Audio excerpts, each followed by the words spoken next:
Hello, everybody. Hi, guys. Hey, Jill and Nicole. Hey, Lauren. Hey, Jacqueline. Shabana's here. Mariah. Hey, Beth. Hey, Eva. So great, you guys. So fun. I'm just going to admit everybody here, so bear with me.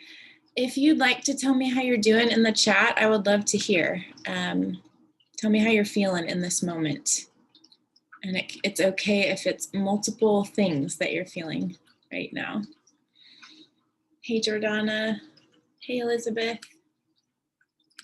Welcome, you guys. So good to be with you. So sweet.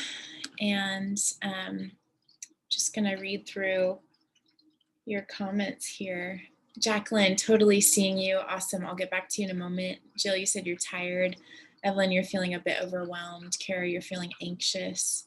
Abby, uncertain and anxious. Mariah, welcome. First coaching call. That's awesome. Love to have you. Shabana, you're feeling disappointed. Elizabeth, overwhelmed. Yeah, so real. Lauren, overwhelmed and over my head and capable. Yeah. So hearing you guys. Beth, you said somewhat lonely, not really sure. Cried talking to God right before this. Yeah. So tender. Thank you for being so real and for showing up.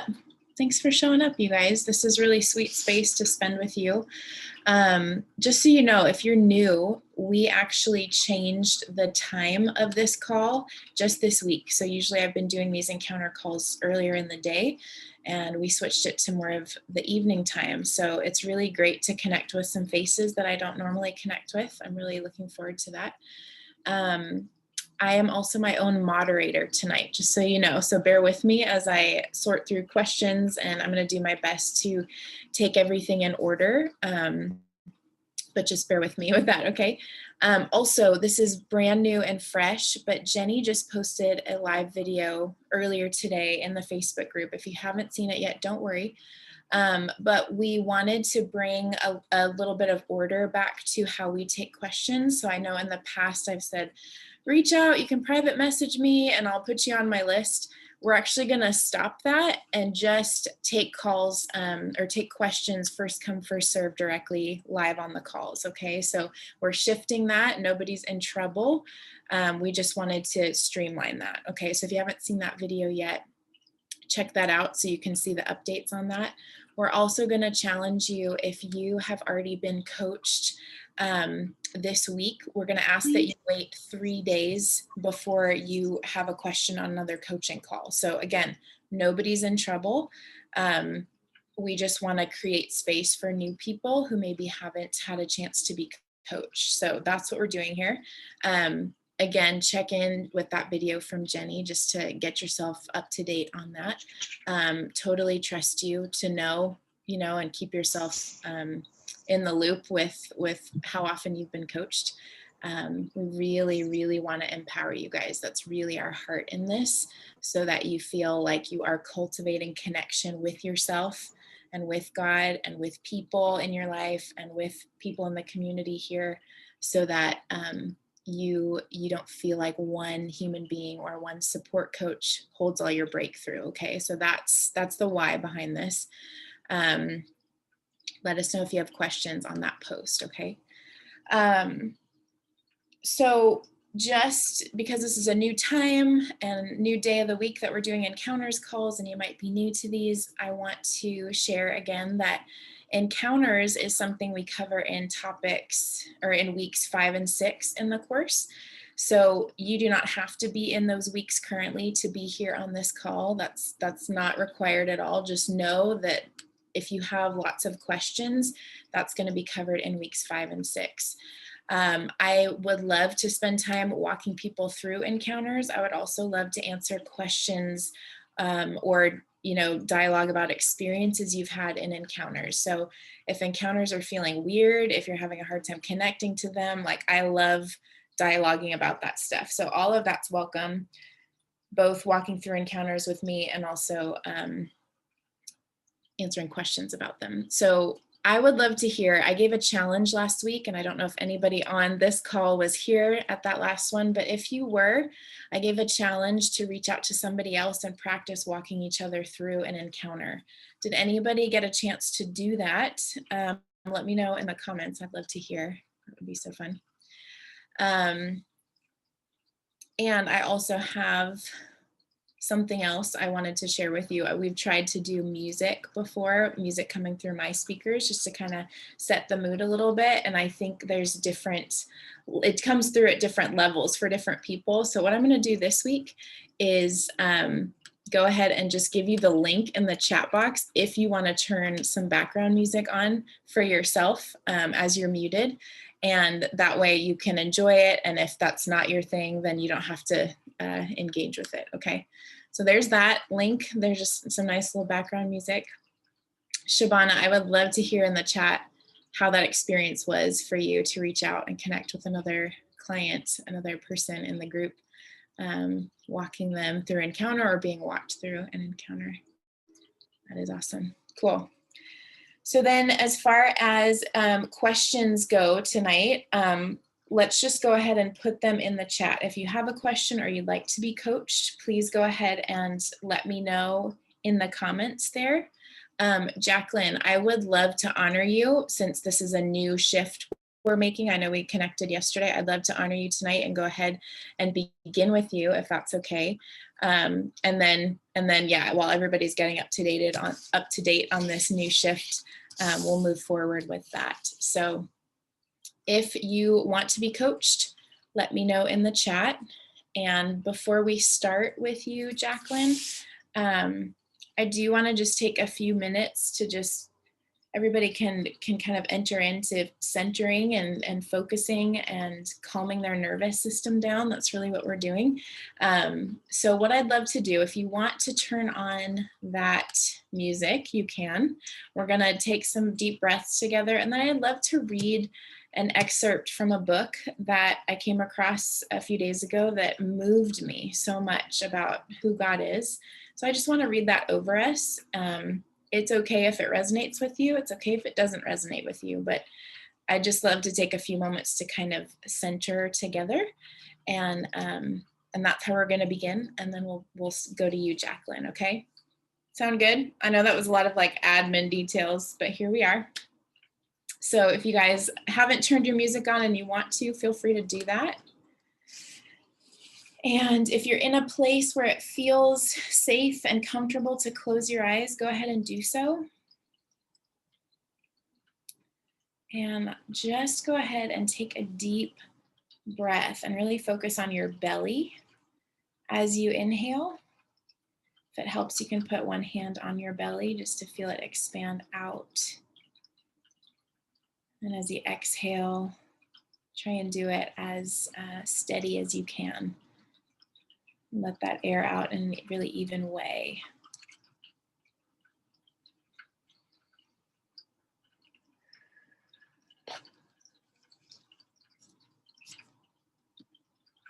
Go ahead and take another deep breath.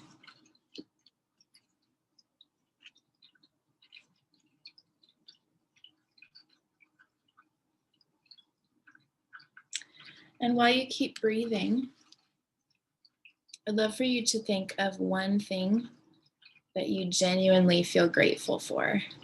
You don't have to fake this, just something simple that comes to mind that you feel genuinely grateful for.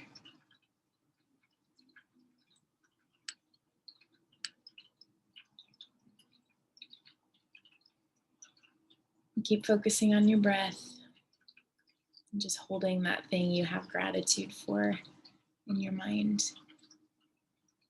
Just savoring it, letting it be really sweet. Yeah.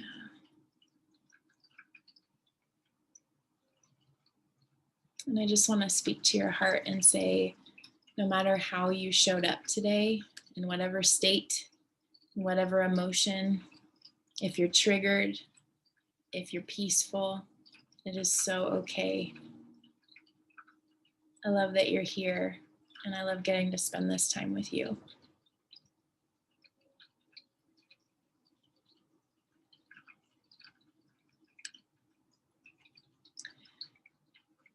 Go ahead and just bring yourself back to your breath. If you got distracted, just bring yourself back to your breathing. Just focusing on your belly expanding and letting the air out on your exhale really evenly.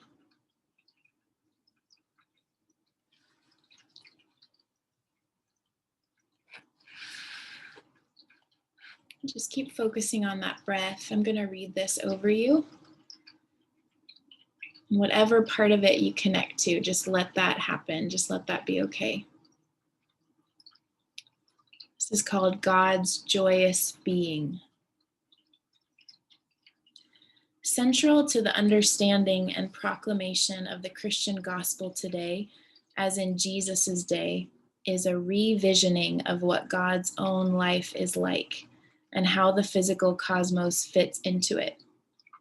It is a great and important task to come to terms with what we really think when we think of God. Most hindrances to the faith of Christ actually lie, I believe, in this part of our minds and souls. If he cannot help us with understanding God's life, he cannot help us at all to that salvation life that is by faith. But of course he can, and he does. We should, to begin with, think that God leads a very interesting life and that he is full of joy. Undoubtedly, he is the most joyous being in the universe. The abundance of his love and generosity is inseparable from his infinite joy.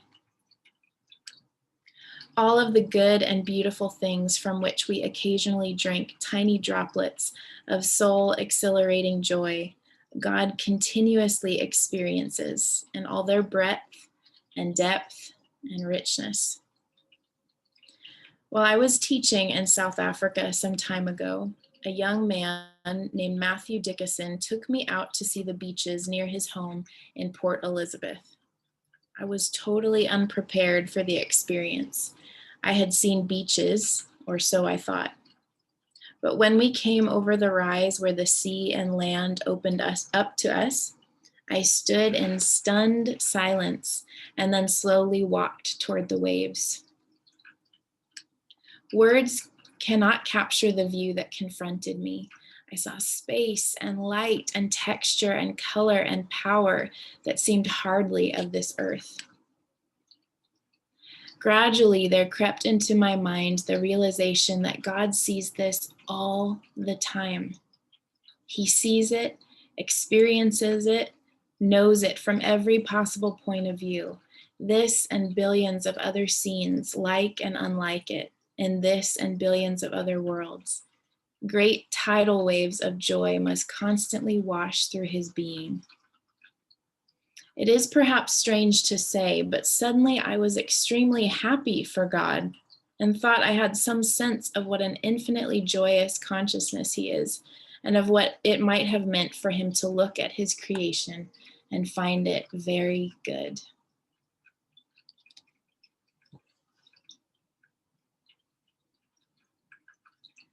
I just want you to go ahead and take another deep breath. Come back to that one thing that you thought of that you're genuinely grateful for in this moment.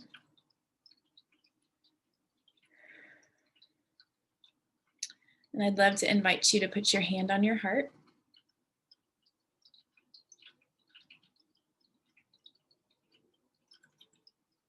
I'm going to give you a moment to speak over your own heart. Maybe you need to hear something.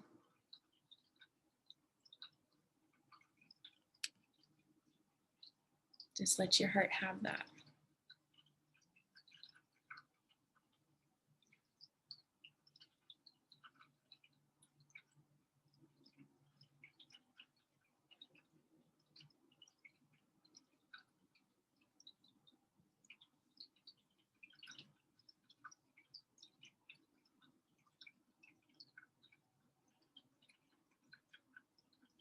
Yeah. Just going to give you one more moment.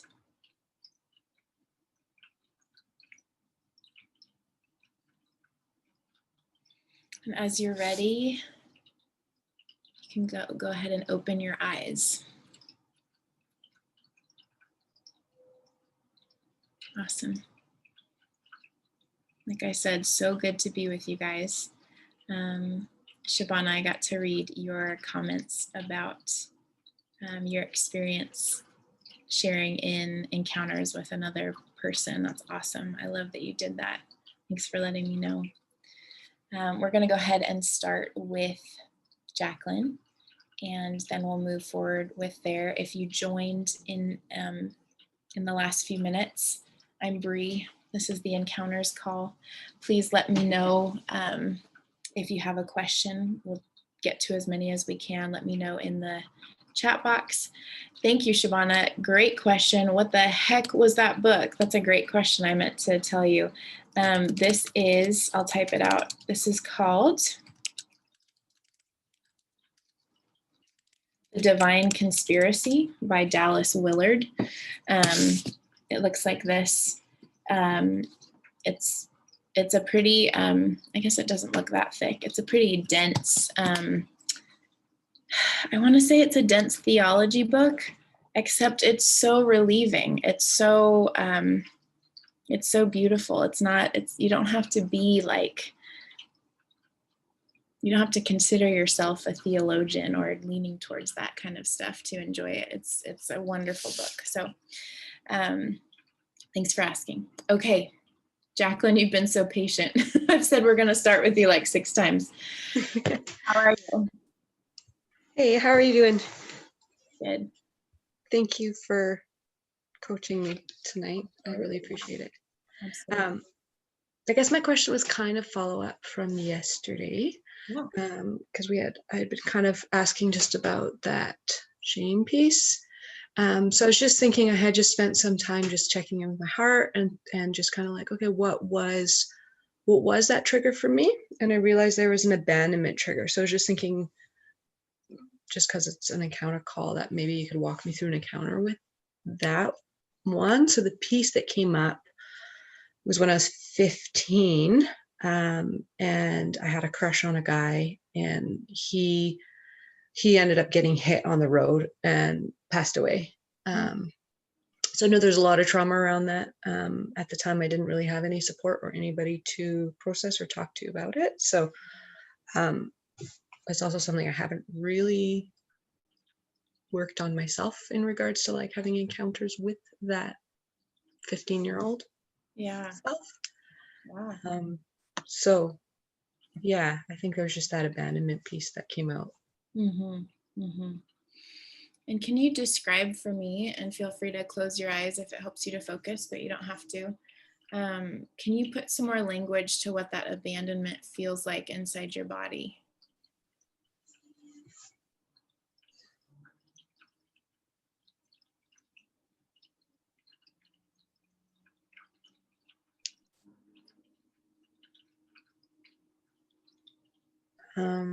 I'm having a little bit hard time connecting to it right now, but if anything, it's almost like panic, but also like a really deep heaviness. That makes sense. Yeah. Does it feel safe to picture whatever memory it was that came up for you that was attached to that event in your life? Does it feel okay to picture that? Yeah. And what are you seeing? I just see his funeral. And I was during the viewing, and I went in to go look at his body, and no one was there that I knew. And I was crying. Yeah.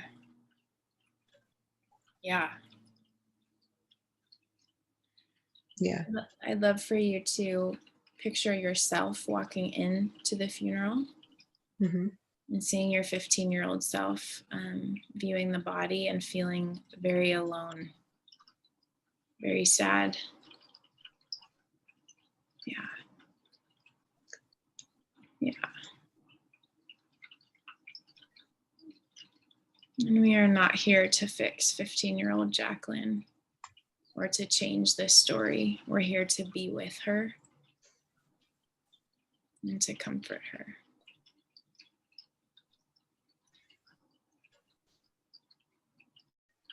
Yeah.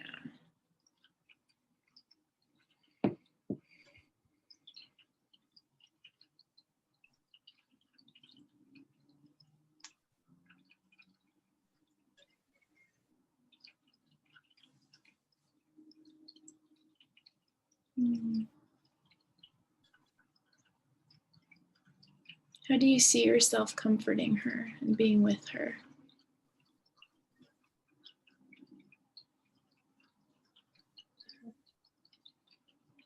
Kind of almost just there. Like I'm not interacting with her. I'm just there in the room. Yeah. Yeah. I think I'm almost at the doorway while she's still in the room. Yeah. How do you feel about 15-year-old Jacqueline? Wow, that was intense. There was just this intense hatred that just came up like strong. Yeah. I'm surprised by that. Yeah. It's real. I'm mad at her.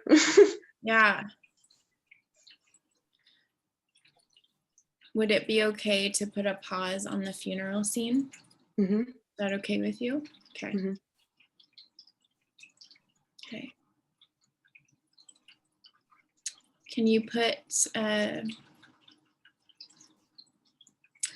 actually, Holy Spirit, would you just bring the root memory that's attached to this hatred for 15-year-old Jacqueline?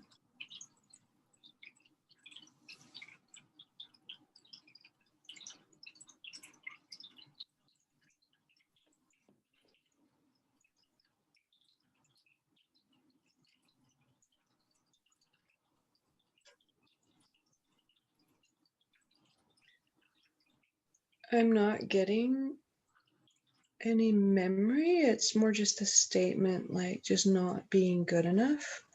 I think his death, in a weird way, I took it as I will never be loved. And it wasn't even romantic love, it was just love. That was kind of the belief that came in when he passed away. And I don't know. So the hatred, I don't know, all that comes up is not being good enough, like not even not even being good enough to earn his love. And I know that doesn't even make sense because he passed away, but No, but I hear you. Yeah. Yeah. And just check in real quick emotionally. You've had some sadness come up and some hatred, some anger. How you doing now? What's happening now?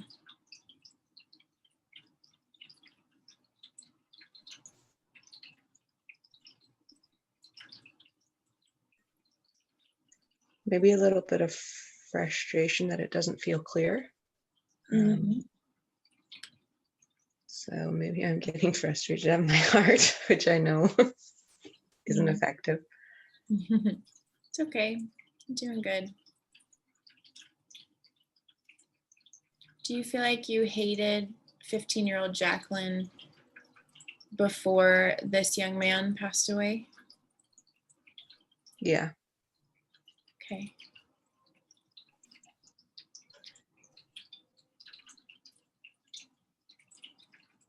So Jacqueline's heart, I just want to remind you, we're not here to fix you.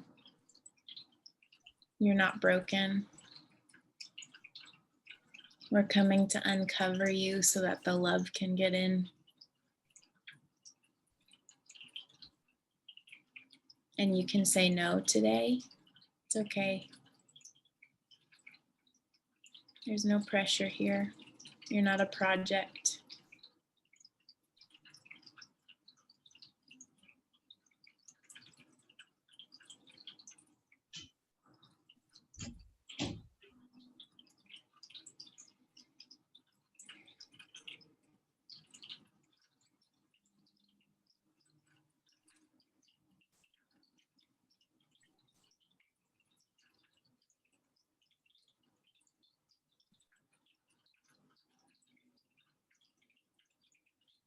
let me know if you're having any little impressions or anything, okay? I think when you said you're not a project, there's a lot of emotion that came up with that, of just that being so angry that I couldn't fix myself like then. Mm. Yeah.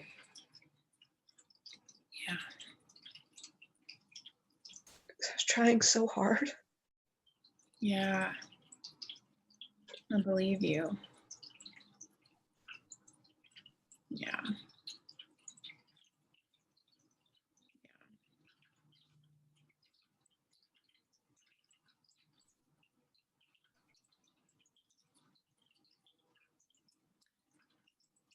Is there an adult in your lifetime, any time in your lifetime, that has felt really safe and compassionate to you?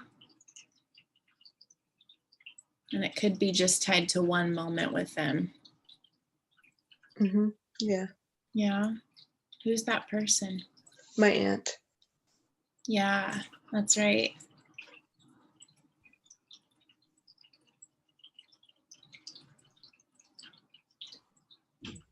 I would love for you to observe your aunt coming up to 15-year-old Jacqueline, wherever this takes place. Your imagination can fill in the details. I just want you to see them sitting together. Your aunt is kind of playing with your hair and tickling your back and being with you. And she's listening. And she's seeing you. She's not trying to fix you. She's so accepting of you.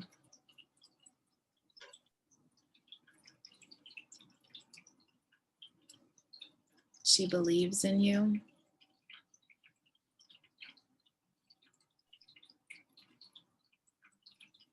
And she's holding that grown-up space in this moment that knows you're not always going to feel this way about yourself. That you are lovable.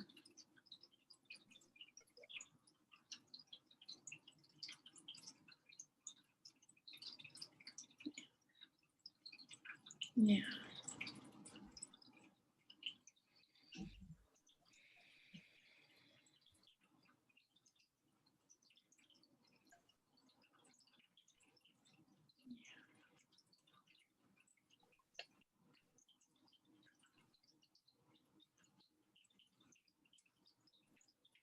What else are you seeing?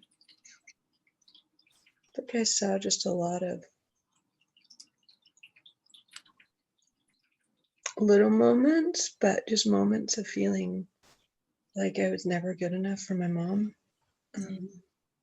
Just areas where she shamed me and always pointed out what I was doing wrong. Mm-hmm. It's really painful.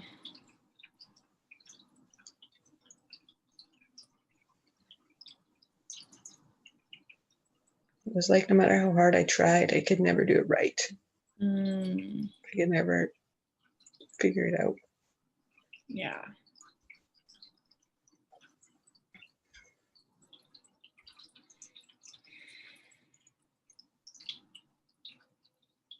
Yeah.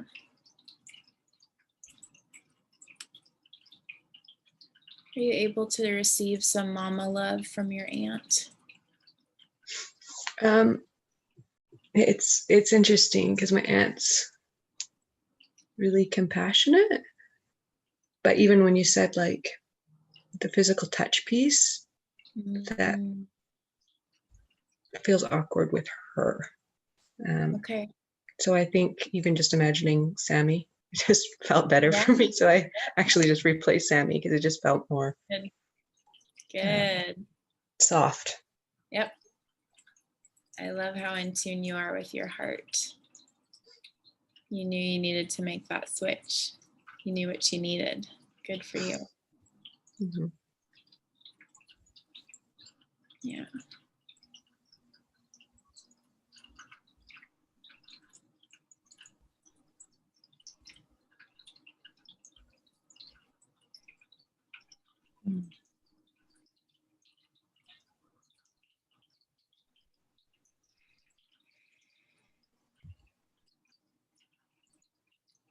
I want you to see Sammy asking 15-year-old Jacqueline what she needs. What does she need in this moment? First response was just a hug. Yeah. Yeah. It's okay. You can have that. Yeah. Yeah. Yeah.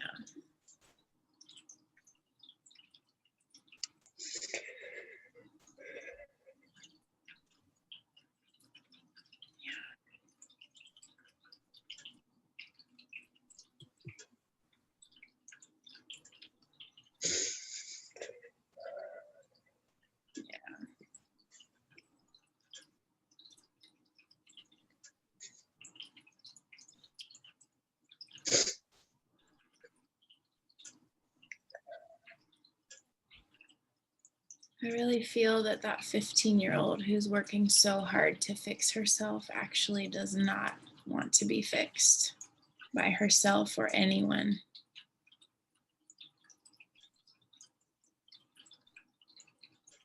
Yeah. She just wants to be loved, but that feels like the only way to get it. Yeah. Yeah.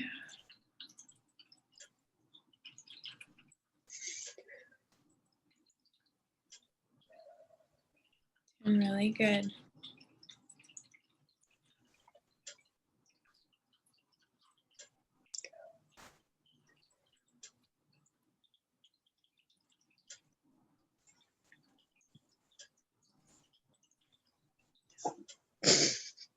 Yeah. It's like she's so scared. She's like, she doesn't want Sammy to leave. Yeah. Yeah. Yeah. That makes sense.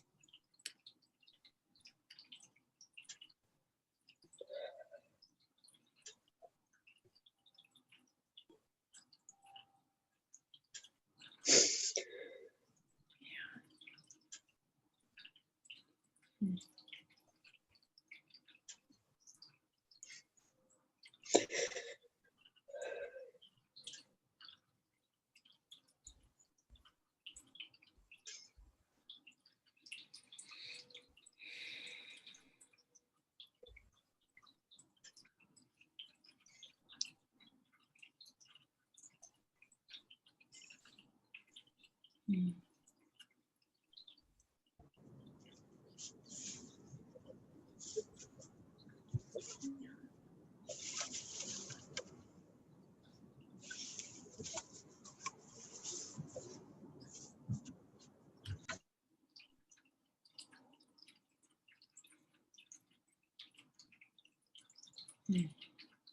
How you doing, sweet girl? It's a little bit hard to stay present in the memory. My mind keeps wanting to bring me away. That's okay. You don't even have to do this perfectly. You don't. Yeah. Why don't you take 2 really deep breaths? Really see that oxygen going all throughout your body.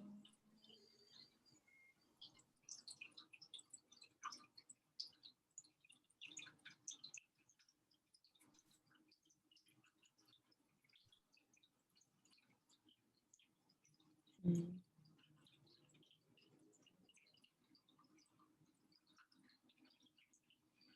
I'm going to read this over you because I think it's lovely. This is from Madison in the chat box to you. And she says, you can stay. You can have as much as you need. We aren't going to leave.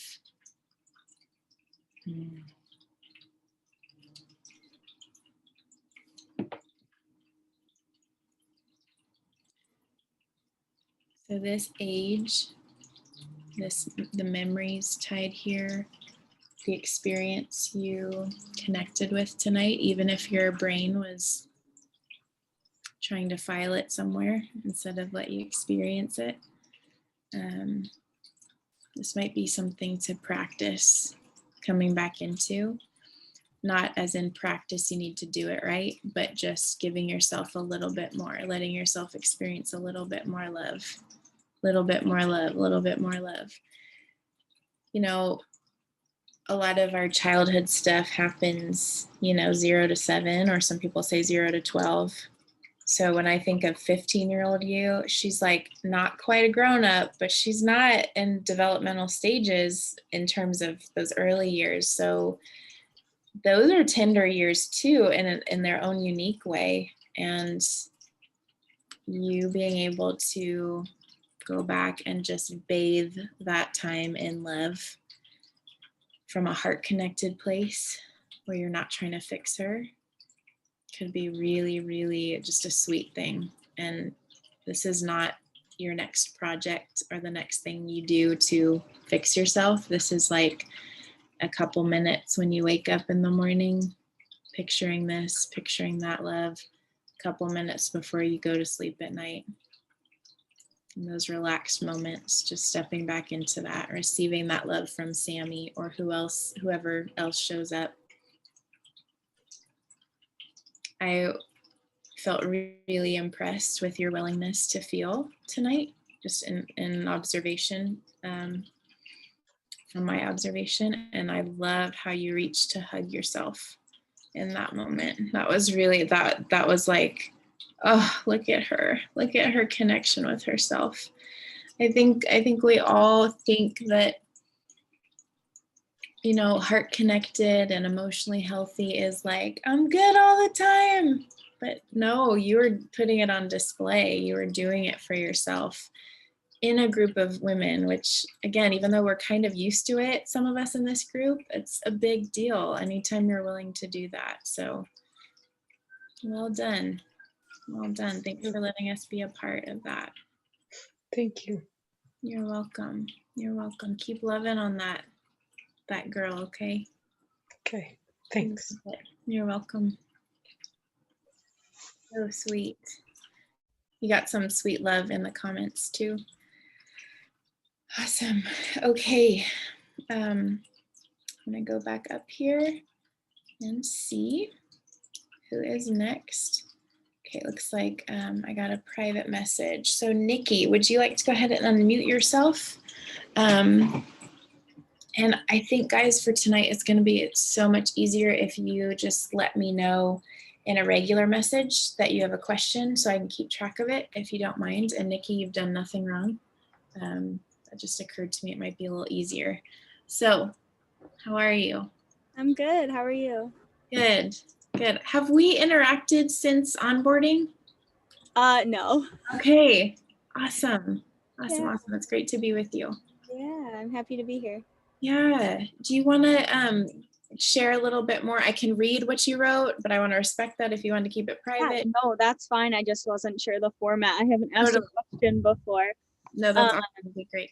Yeah, you're welcome to read it if you want. Okay. Yeah, so you said you're having a hard time separating your past from your current work and allowing your heart to feel okay in this process and not be triggered all the time. Anybody relate to that? Feel like they could have written that themselves? Totally. Can I ask what week you're in, just for context?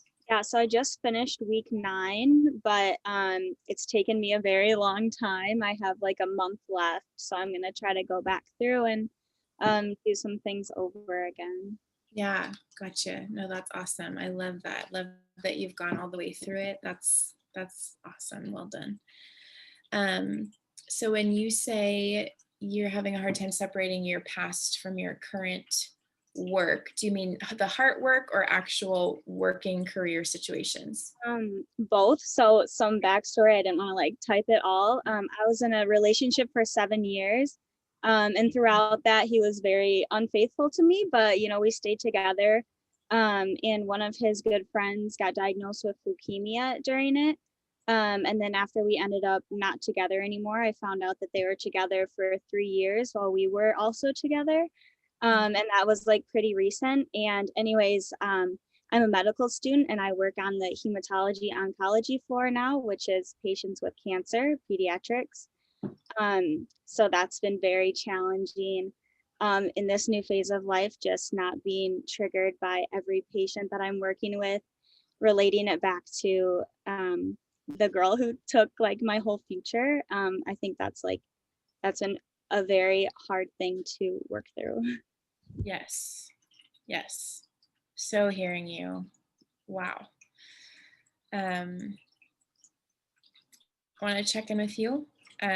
When you shared that just now, do you have emotions? Do you have anything physical happening as you shared that?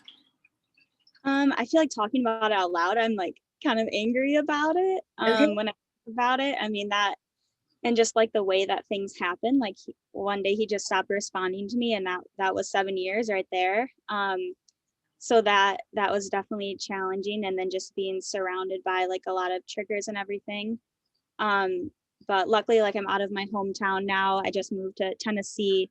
So that's been helpful, just being away from it. But then I'm stepping into a just different kind of triggers, I guess. And yeah, so talking about it, thinking about it, is just, yeah, it's challenging. Yeah, for sure. I would love to share just a snippet of something that I learned last night. In our Thrive call, we had Laura Duncan come in and talk to us about connecting to our younger selves and triggers and all of that. And I loved her perspective on triggers because she said they're actually gifts. And I was like, they don't feel like it. But she talked about triggers as being a way that, you know, it's an alert system, like, hey, there's pain here, right? So she used the classic example of like a hot stove, you put your hand on it, whew, okay, I'm not going to do that again, you know? So the trigger feels not fun, which I totally relate to you on. But the trigger is alerting you of an area that is really asking for love. Which I know you know this, we talk about this in the course, but just to kind of bring you back to, there's nothing wrong with you for experiencing a trigger. There's nothing broken here. This is actually like an emotional need that went unmet at some point. What are your thoughts back on that? I think that's so true. And like, yeah, just that I'm able to be aware of that hurt and that it does hurt, but also not allowing it to like take me backwards from like this process, because it's been a very, very long road. And yeah, just making sure that even though I am triggered and I am like still in pain, that I don't go backwards. Okay, so tell me a little bit more what backwards in this process means to you. I don't know. I feel like I've healed in a lot of areas, like through this program and through like meeting new people and like completely changing my life, to a point where like I am happy. I feel genuinely happy, but there's so many moments during a day where I'm just like, oh dang it, I'm about to think about it, and now I'm thinking about him and that and her and everything, and that's just like, for me in my head, it takes me backwards, I guess, from being like happy. Okay, yeah, totally hear you. And we can connect in an encounter on this in a moment, absolutely, because I know that's probably what you came for. But I just want to offer you, again, this concept of emotional health is the willingness to feel and to allow any emotion, not the being settled and stable and happy all the time. you're not alone in feeling like, oh no, like I was doing fine and now I don't want to go back to that. I'm still learning what emotional health actually is and how to stay with myself in the moment. But I just want to offer that with you, just to kind of shift the perspective again, if you want to, that what if you're not actually going backwards? What if this pain point is asking for more love? And here we are back to the you're not a project thing. This is not like a little piece of you that we need to go back in and keep fixing. This is a part that really mattered to you, really, really mattered. And that's where the love gets to be poured in. Yeah. Does an encounter, I didn't want to assume just a moment ago, does an encounter feel like something you want to explore? Yeah, I mean, I haven't like done one, but if I mean, it looks like it's like helps other people. Cool. So yeah, if you just want to make yourself really comfortable, and everybody can practice this wherever you are. Like I really like to say, hey, check in with your body. Like, are you actually comfortable the way you're sitting? And if you're not, go ahead and shift around. And you can go ahead and close your eyes and just take a deep breath. Really bring some oxygen in to your body. Just keep breathing.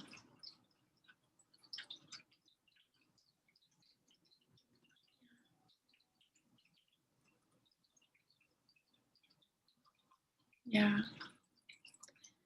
Nikki's heart, I'm just so grateful to be with you. Thanks for your trust. Thanks for just participating in this trust with me and with the rest of the group, with the whole course, with yourself. You're doing a really good job. And I just want you to know I have no agenda for where we end up in your encounter. You can't do this wrong. So I just want to take any pressure off of you. We're simply going to connect with your imagination to bring some healing.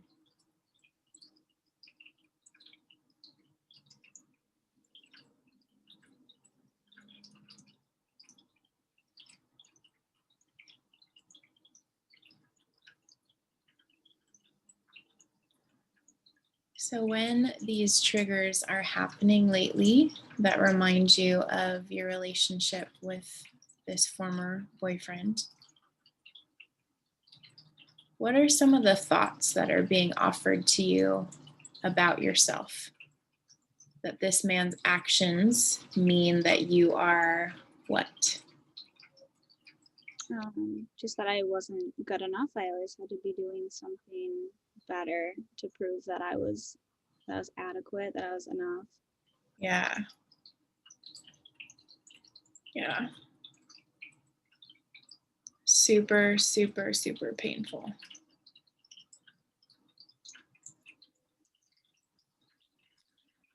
So Holy Spirit's just going to bring to your mind the memory that's most deeply connected to where you first picked that up in life of I'm not good enough and I've got to prove my adequacy. So just let me know any first impressions you get.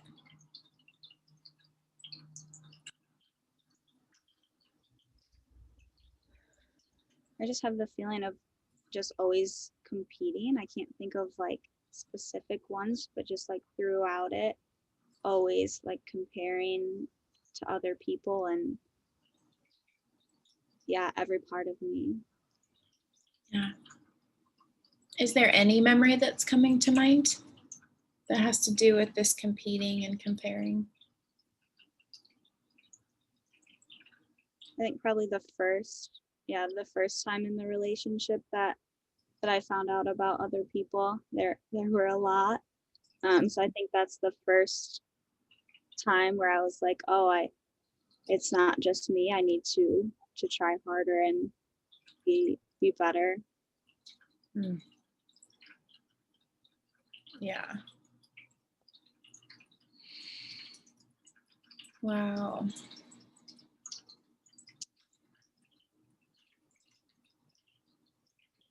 As you're reflecting on this, does it bring up emotion for you? Yeah. Can you name it? I feel like it's guilt that I ever thought that I had to compete, that I ever like was okay with being treated that way, I guess. So more like a shame that happened. Mm-hmm. Yeah. You're doing great. You can just keep your eyes closed and keep breathing. So shame is kind of a cover over the real stuff that's going on, and it kind of muddies things and warps things. So I'm going to kind of move us into a little bit different direction. And I'd love for you to just listen to the Holy Spirit inside you and pay attention to what memory comes up that's connected to it's not okay to be me.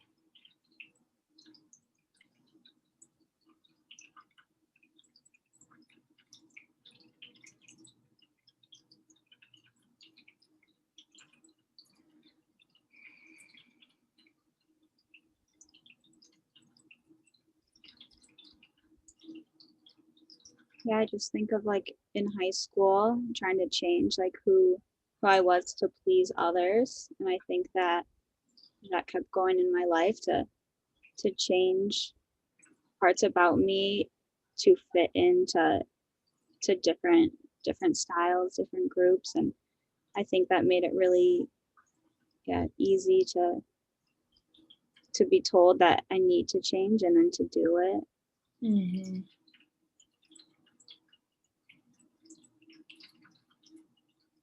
And is there any part of those thoughts or those impressions or those statements that you're sensing inside of you? Is there any part that feels more like mom's voice or dad's voice? Dad's voice. Mm-hmm.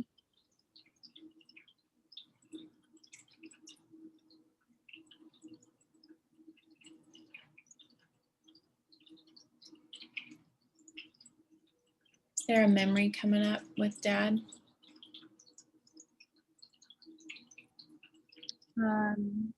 Yeah, I mean, just stuff I've dealt with my parents, finding out that my dad also did similar stuff that my boyfriend did, but I'm to this day the only one who knows about it.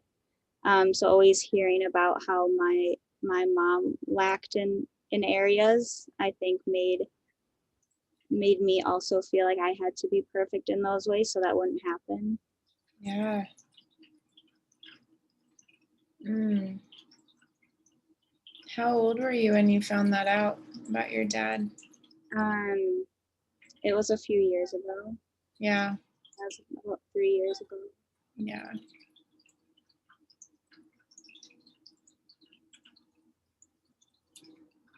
It's really painful.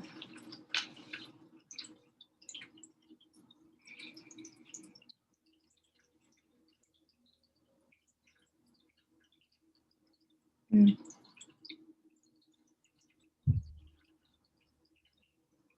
Would you put your hand on your heart?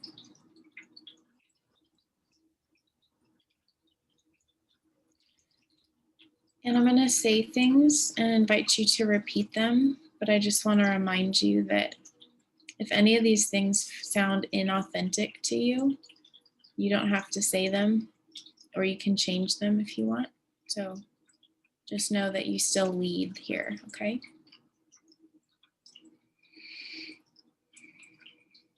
Heart, I'm so sorry.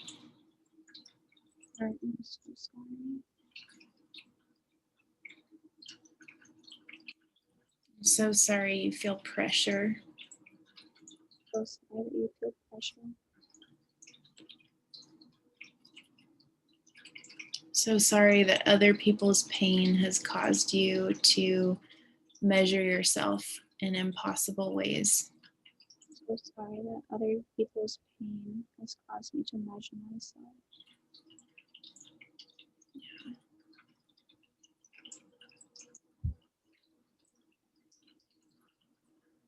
Heart, I want to connect to you in this. I want to connect to you in this.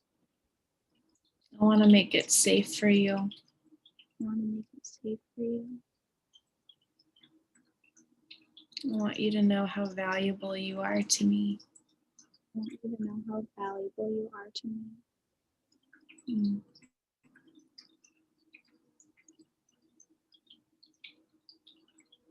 And Nikki, I'd love for you to just picture yourself as a little girl. And as soon as you can see her in your mind's eye, just let me know. Yeah? About how old is she? 5. Really? Mhm. It's really little. It's kindergarten.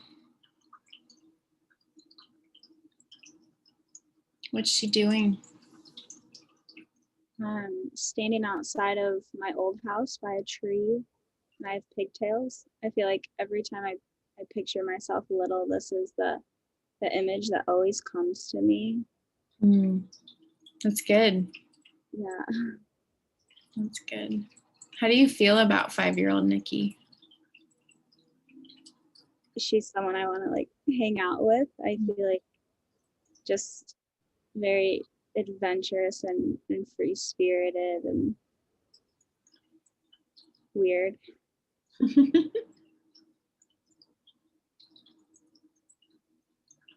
I love that. I just want you to see yourself stepping into that scene with her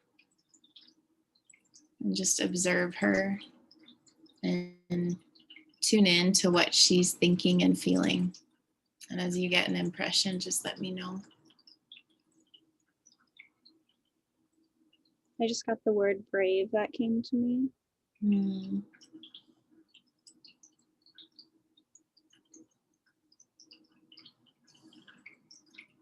Is there anything else you're sensing?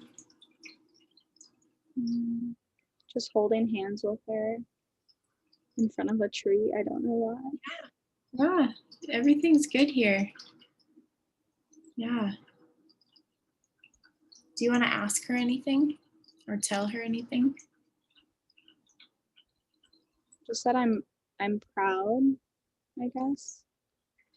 I feel proud of what's happened in my life and how I've handled it. Mm-hmm. And that like so much hurt has happened, but like I still love to love on people and care for others just like I did when I was younger. Mm-hmm.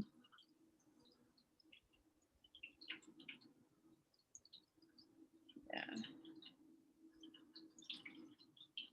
I want you just to get down on your knees and look in her eyes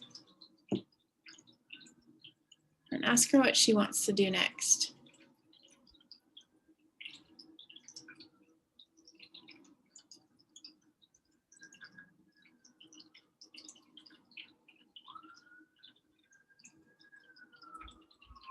I'm just gonna like run and play.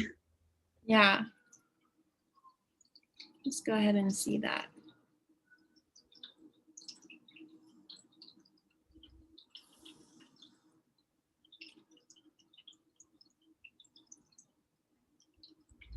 And while that running and that playing is going on,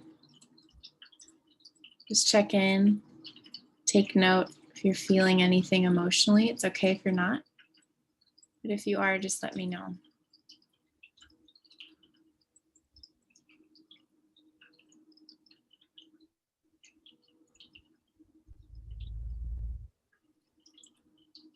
I just feel like so carefree and like a lot of this stuff doesn't matter. But it's hard because when I think about my life, like it does matter. It is stressors, but But when I think about me as a child and in this time, like it doesn't matter. Mhm.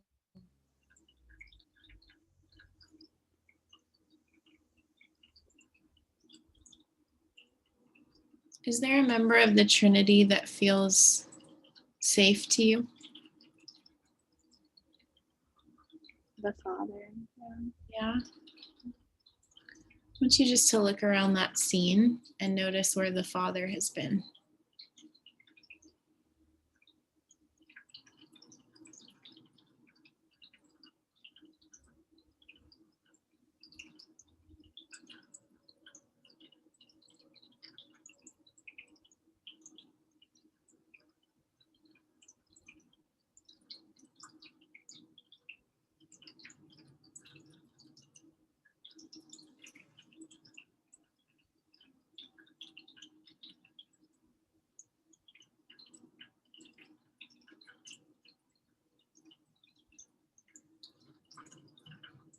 Is there any impression or anything you're seeing or feeling?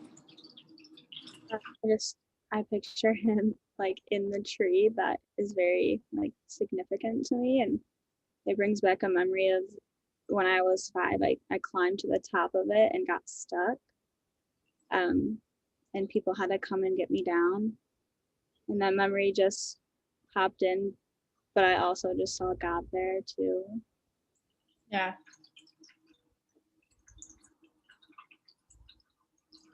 That's awesome. Do you have any questions for him? Or do you want to tell him anything?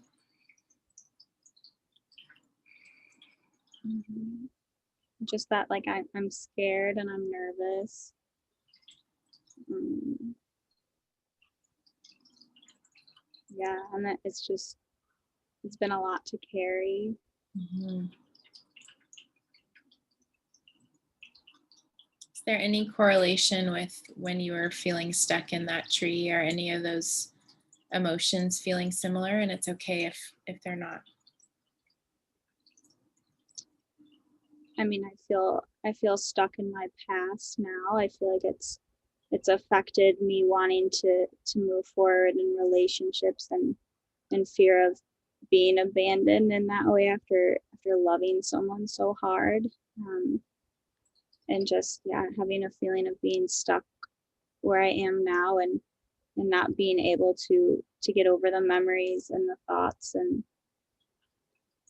yeah. Yeah.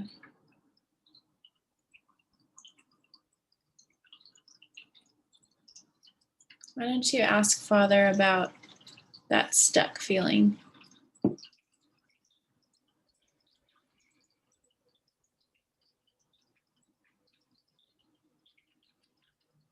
Yeah, I just asked if he's with me.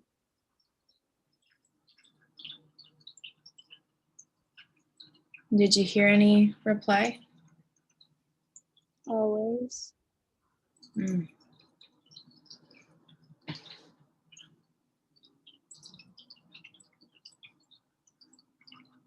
Mm.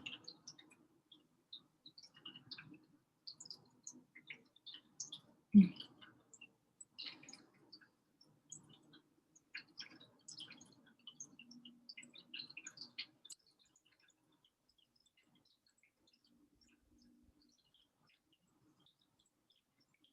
I'm thinking about like looking down from being up there, and that it's so far down. But then I think about how I had help to get down, and I didn't have to do that on my own.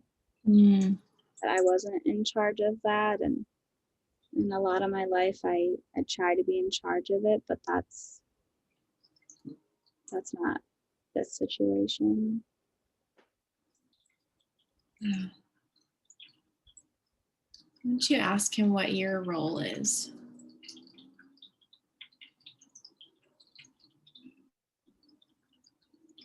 To be like a child, Mm. which that has a lot of meaning because my whole job um, is to play with kids, to be like a kid, to love kids as a child, and Mm. yeah, so that's special to me. Mm. Wow.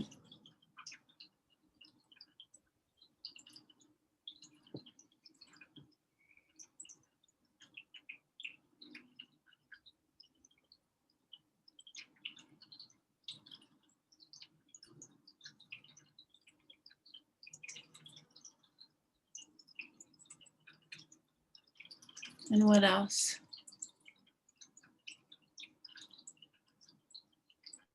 Just to relax and know that, yeah, that weight is not for me to carry, for me to worry about how to get down, for me to plan the steps. I'm Mm. still in this tree. I love that. I just want to give your heart another moment to absorb this. Your heart's creating a new record, a new memory here. So just notice what time of day it is in this scene. Notice the colors. Notice how it feels to hear the Father and sense Him being with you, offering you ease.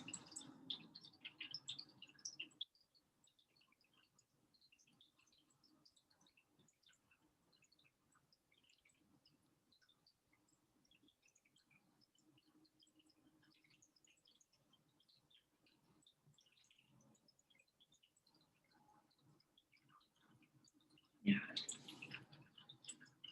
And like I said earlier, this scene may be a really important touch point for you to come back to. Whether you replay it, you deepen it, you expand it, you ask Jesus more questions, or you ask the Father more questions, maybe Jesus shows up, all of that. And even, like I said, a few minutes when you wake up, a few minutes before you fall asleep. It's a really sweet time to spend doing this. So when you're ready, you can take a deep breath and open your eyes.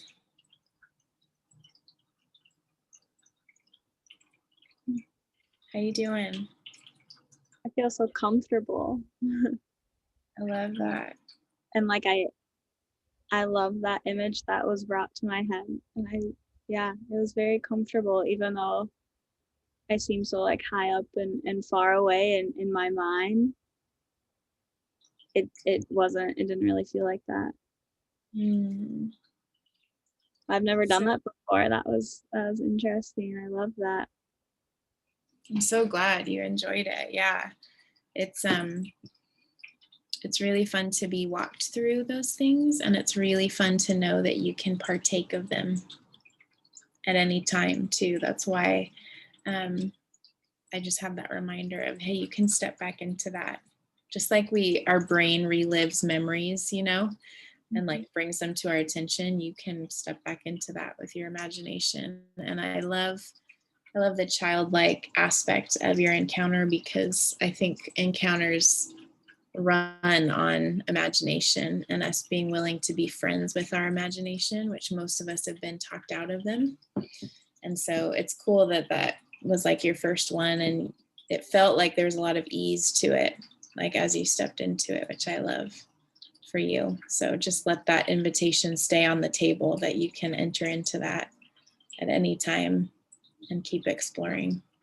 Yeah. And I feel like when I watch other people get walked through it, I like try to connect, and that image of just me as a child alone on the ground, like with everything else the same, is always there, but never has gone farther. And I didn't know if it's because it's not my own personal one. So I was like, okay, let me try. And now that I feel like in that process, in that image, I've made it farther, that I feel like that's going to be a lot easier to connect now. And I love it. I like it more than just the image I have of just me standing there alone. Now I actually am somewhere with Jesus.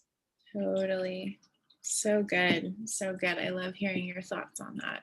Thanks for trusting me and trusting the group, especially this being your first time. It's so wonderful. Yeah, well, thank you. I appreciate it. Oh, I love that. You're so welcome. Keep just basking and absorbing in that, okay? All right. You take care. So sweet. Okay. I'm coming back through. Mary Ann, you said, my question is, how do I trust my heart after I got things so wrong? Would you like to unmute yourself, Mary Ann? Hi. Yes, thank you. Hi. Hi. Yeah, I guess I feel like I recently was in a relationship, like I opened up my heart and I trusted again and I was hopeful. I hadn't dated in a long time. Actually, I can relate to Nikki's story. I dated somebody who was dating somebody else at the same time and I was clueless. And so, coming out of that and then trusting a new, I mean, we hadn't met. It was an online relationship, but I just recently found out it was a scam and, that it was all fake. And so, like, I sent him money, and so part of me feels just really stupid because, like, how could I have been so fooled? How could I have been so naive? How could I have not seen the red flags when I saw the red flags, but yet I chose to ignore them? And so, and I prayed about this relationship like constantly. I felt like I was just always like praying and like he presented himself as a widow with 2 kids. And I even like prayed with him on the phone. We talked on the phone constantly. I prayed for his kids. And so like I just like how I'm like having a hard time trusting myself right now, like trusting my own discernment, trusting my own heart, and like hearing the Holy Spirit, and like also trusting God. Like, God, you could have prevented this. Like, you could have kind of, showed me like this is not the right person, or this guy is actually doing a very evil thing.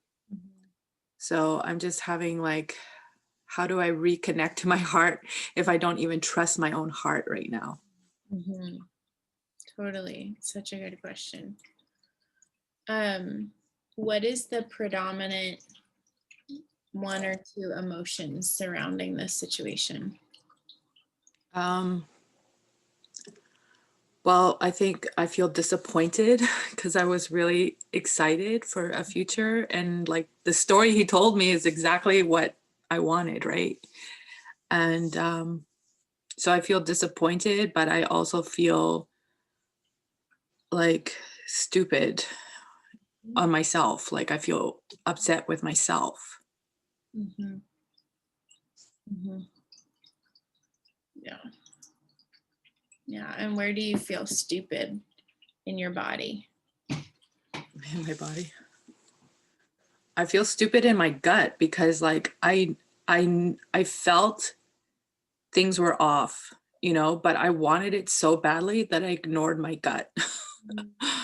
And so then I just feel like I disappointed myself for not listening to myself, and like just the money thing, it was I had already said no, and then he came at me in a different angle and really through like the manipulating my heart. And so like I do love to help people.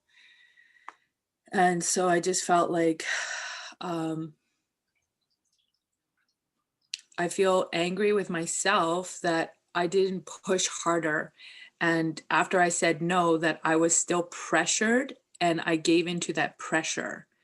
And something I just connected recently, because I have been trying to work through some of this, is like that um, men have pressured me in many areas of my life. Like, even how I lost my virginity was through pressure.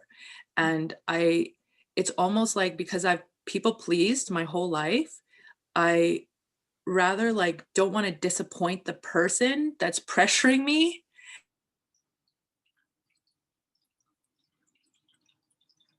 the fear of being rejected makes me give in to pleasing that person. And so something I'm connecting is like, Marianne, your voice matters and you need to advocate for yourself, because your feelings in this pressure point matter just as much as that person who's pressuring me, right? And if I'm not going to advocate for myself, then who will? And it's like, I have to be brave enough to advocate for myself, even if that means I'll be rejected, because ultimately I don't want to reject my own heart and my own feelings, right? That's kind of what I've been thinking about, but I still have a hard time like trusting myself or trusting my heart. Well, I heard something else stood up in you when you started to explain the last minute or two. There was a change in your voice where you're like, no, I can advocate for myself. It was like you got connected to the no inside of you, which our yes and our no in our heart is super important.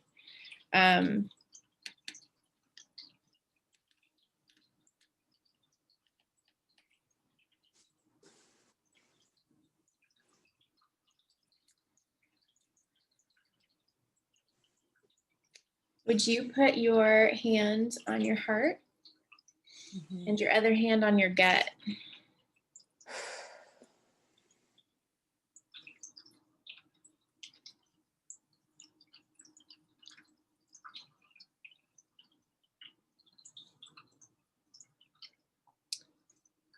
Marianne,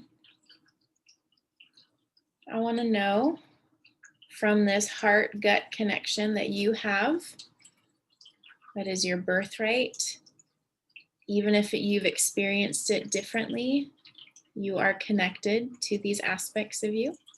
I want to know what is more supportive to you in this moment, an encounter or holding space for you to share more of your story.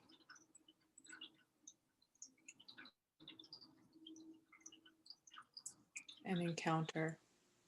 Okay. Good. I like how you listen to yourself. That's awesome. I want you to go ahead and keep your hands where they are, because you're reminding your body how these aspects of you are connected. And I already hear in what you've shared a willingness to be on the journey of trusting yourself, of trusting your gut. It sounds like there have been some really painful experiences with not being able to trust yourself. And I hear the angst you have. But I want you to know your desire to be here and connect to yourself and do this in a group setting says a lot about actually how much you value yourself. Because you're actually doing an excellent job. You couldn't have been here any sooner.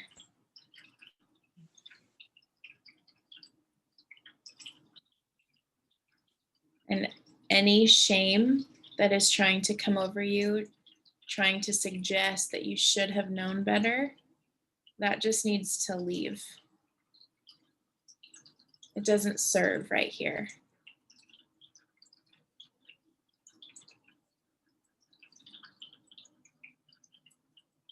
So this is an invitation for you to accept yourself rather than reject yourself.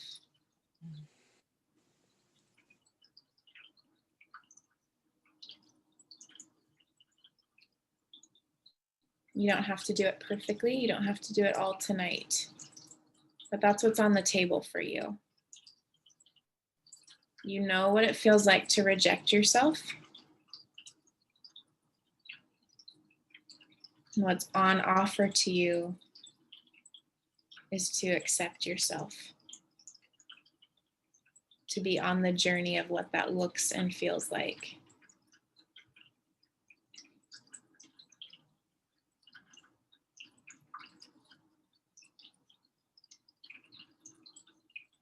So Holy Spirit's going to bring to your mind the first significant memory that's tied in to this pain of I need to reject myself so that others will accept me.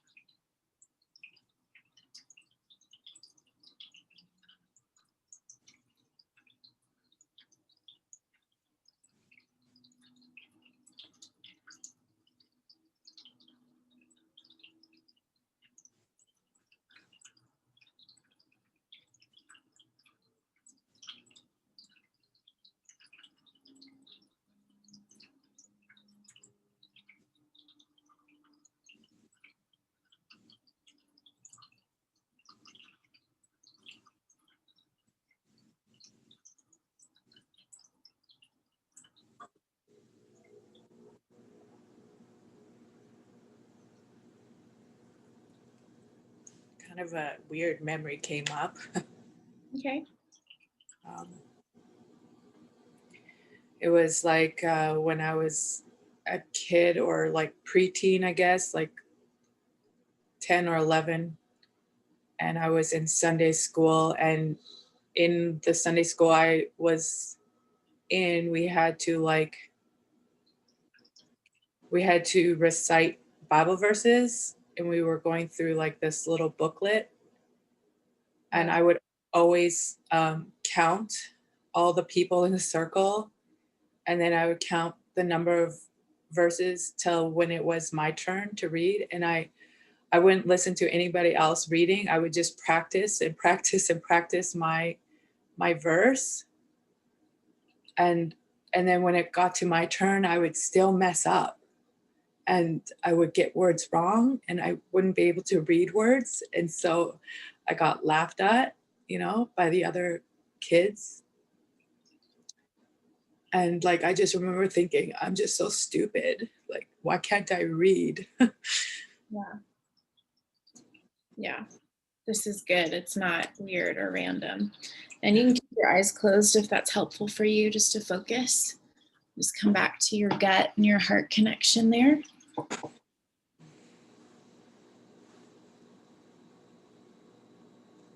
I'd love for you to imagine that scene once again. You're in Sunday school. And it's time to do Bible verses. And little Marianne is sitting in that group of kids and she's counting to figure out when hers is. I just want you to freeze everything in that room, every kid, the teacher, freeze all the happenings except for you. I just want you to see little you, preteen you, sitting there. And what's she feeling about it coming up to being her turn? She's about to recite her verse. How's she feeling? She's feeling anxious. Yeah. Yeah. She's feeling scared that she'll be embarrassed. Yeah. That she's gonna mess up. Yeah.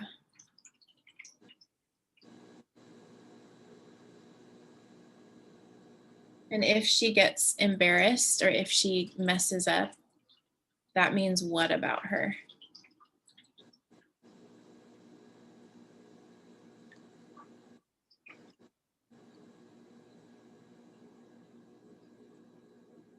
It means like she won't fit in to the group. She won't be accepted or thought of as smart. Yeah.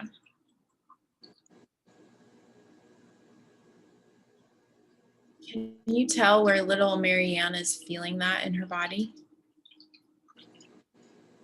Right now it's like resonating in my heart and in my shoulders. Yeah. Good job paying attention. As you see little Marianne sitting there, how do you feel about her?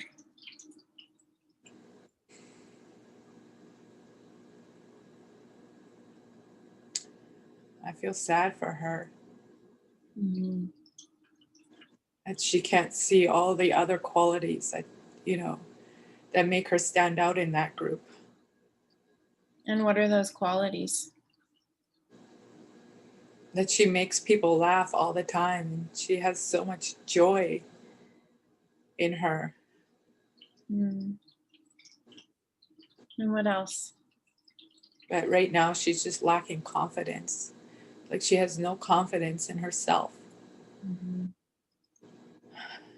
I just want her to see that this moment doesn't actually matter. Like this is such a small, who cares if she messes up a word? It's okay.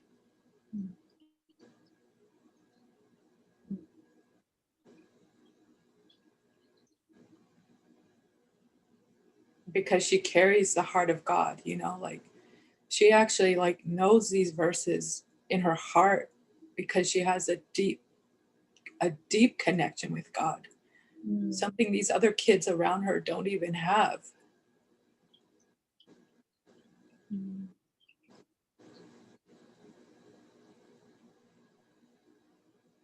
I want you to look around that room and see where God is.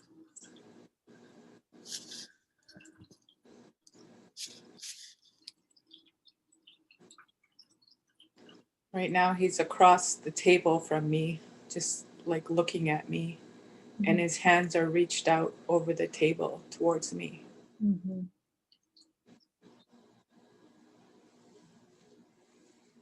And when you see that, what does it make you want to do?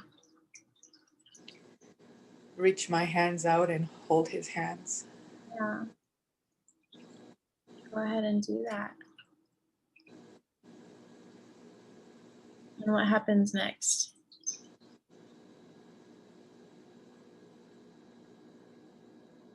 I just feel like he's just showing me that he sees me.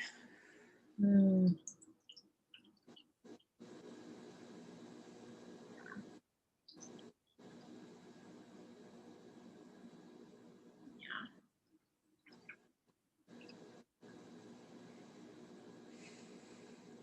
Are you able to see his eyes?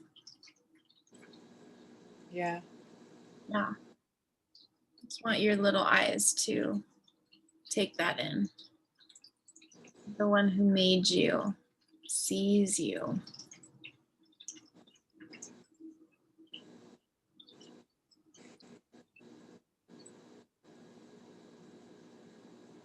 I want you to ask him, how do we heal this word stupid? How do we heal this word stupid?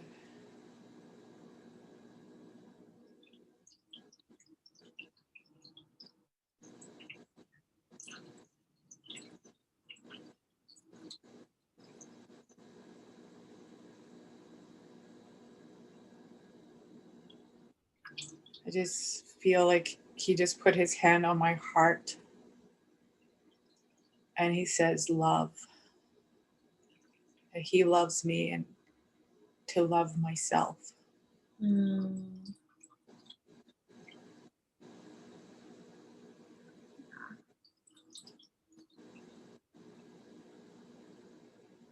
So, Marianne, with your eyes closed still, I want to tell you where I'd like to go next, but I want to ask your permission to see if this is okay with you. I would love to let that memory play out where preteen Marianne makes a mistake on her verse and she chooses love instead of rejection. Does that feel like something you can connect with? Yeah. Yeah. Okay. So that scene is going to unfreeze in a moment, but God's not leaving. Okay.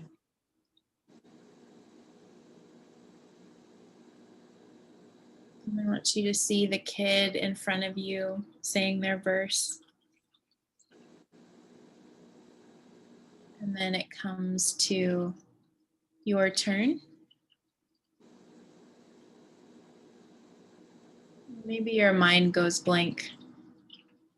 Or maybe you're nervous, so you skip a word. And what happens next?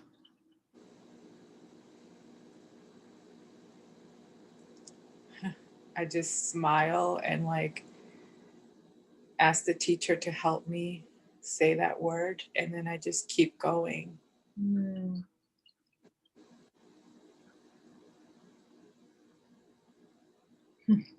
How does that feel? You feeling any- It feels so different. There's like no shame right now. There's just like, huh, I didn't know that word. It's just like a childish, like carefree attitude towards it versus like the whole like shame thing. Beautiful.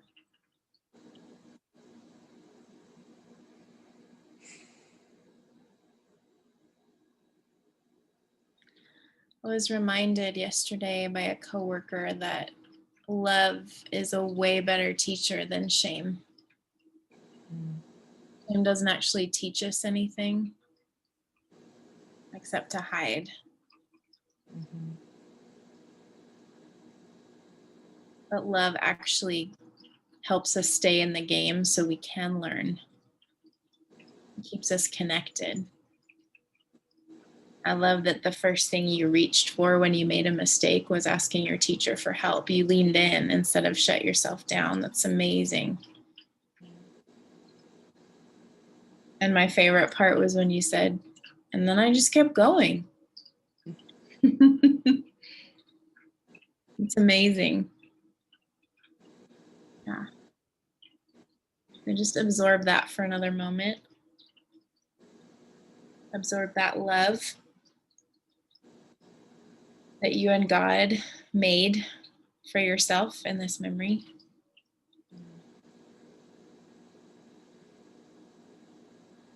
Participated together in bringing love into this space.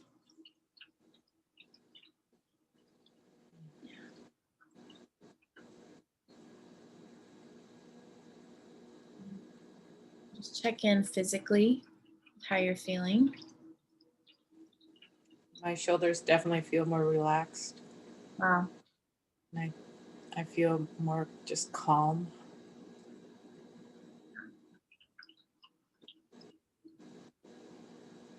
Yeah.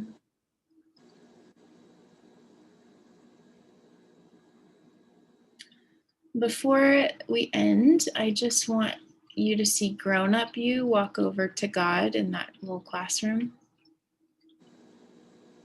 and ask, what is my next step for using my voice? What is my next step in using my voice?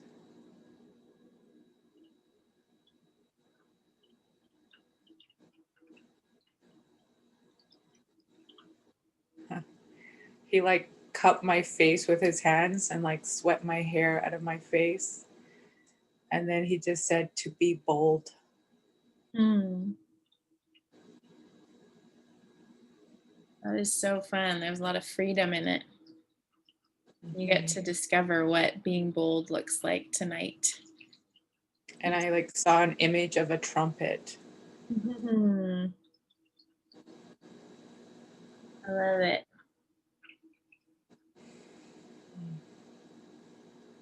Love it, love it. All right, go ahead and take 2 deep breaths.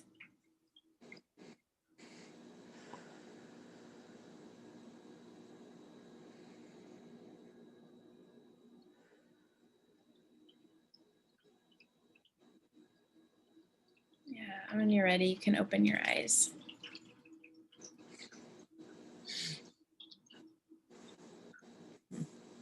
That was fun to participate with. Thanks for trusting me. Thank you. That was so good. You're so welcome. I'm so glad it was helpful. Feel free to journal that out. Mm-hmm. Let your brain take a record of what happened too. Yeah. Mm-hmm. And again, like I've been saying all night, you can step back into that one. Right. You're doing a great How job. how do I connect that to my trusting my heart now, just to keep hearing, I guess more just like feeling that love towards myself. Probably. Exactly. It's actually feeling it. Feeling the actual emotion helps us connect with the reality of it. It's logical. It's in our logical brain until we feel the emotion of it, which helps us connect to belief. And that's what actually starts to shift how we experience this outside stuff. So you're doing it. You're right on. Thank you. You're so welcome. You're so welcome. Enjoy the sweetness of that. It's really fun. Cool. Thanks, Miriam. All right, guys. Looks like Jill had the next question, but I think she may have hopped off. So I'm just going to double check. Jill, if you're here, let me know. But I think she did hop off. So Katie, we'll go ahead and go to you. You had said, how do I break an unhealthy soul tie with my mom? Do you want to unmute yourself? Hi. Hi, Good to see you. how are you? You too. Good, thanks. Yeah. You want to share a little bit more? You've heard a little bit of my story with my mom, pain and all of that. I don't know. She had a lot of trauma as a child, and I feel like when I was a child, I feel like I took on her pain, on her the trauma that she held within herself or something, if that makes any sense. I don't know. I'm not really sure how to like explain it. So she's pretty like just a passive aggressive. She's always like just trying to get her, I don't know, just weird, quirky things that she has. And I don't know. Sorry, I'm not explaining this very well. Okay, it's okay. I just feel like there's this unnecessary tie between us that I shouldn't be so affected by her, if that makes sense.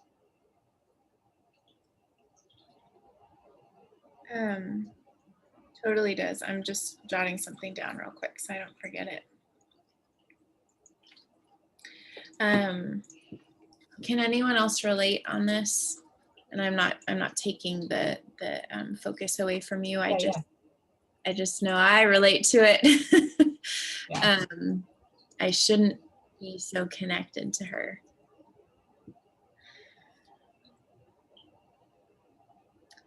I just want to say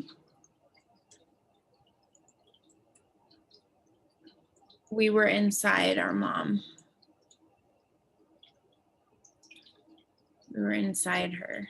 And I think on some level that really matters in this whole process because it was such an intimate connection with her because we started in life by really relying on her. Yeah. So,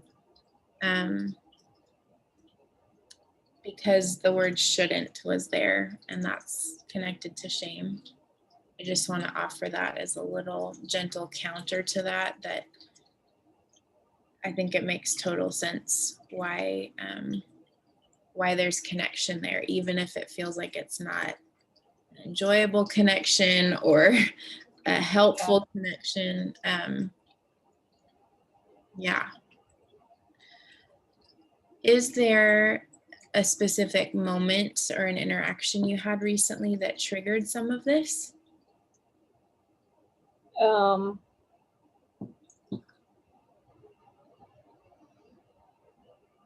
Every other day. Just kidding. I don't know. She can just say like the simplest things and I like feel guilty. And I shouldn't or something. Just random out of the blue things that I'm like, why am I taking that on? And maybe it's like a codependency thing or I don't know. I'm not really sure if that makes any sense. Maybe it's not even a soul tie. I'm not sure. Yeah, and I think like for me, since I haven't been trained to think about them as soul ties, like that language, to me it's language, right? Somebody else would have like some more to go into that with like what's a soul tie and how to break it. Yeah. Where I'm coming from is like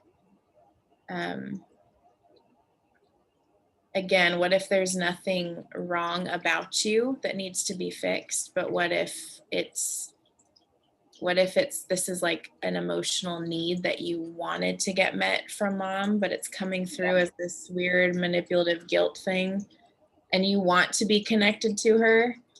You don't want to pull away, but the guilt thing makes you want to pull away, and so it feels like conflicted. Is any of that resonating with you? Yeah, absolutely. Okay. Yeah. Could we go explore and see where that first started? Sure. Into that? Okay. Sure. Yeah. So you know the drill, my friend. Make yourself comfy. Take a couple of deep breaths. Yeah.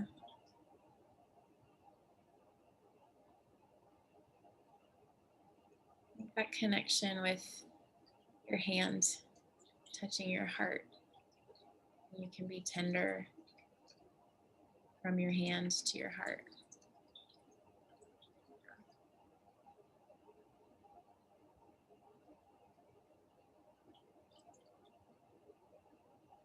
Katie, I know that you expressed a moment ago that you felt like you didn't really have the words or you weren't explaining this well, and I just want to acknowledge that it's nothing wrong with you, that this is just a deep part of you. There's probably something really tender here. I just want to give you the freedom to take all the pressure off, that we don't have to get anywhere tonight. You don't have to fix this or solve this.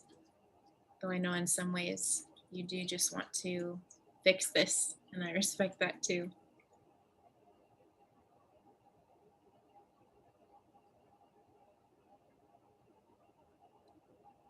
I just want to invite you to receive from Holy Spirit the memory that's most closely associated with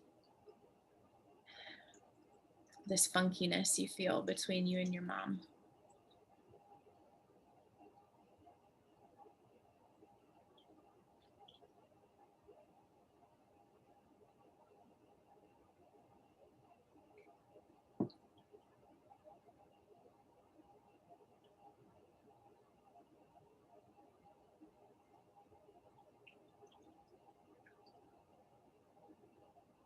This memory of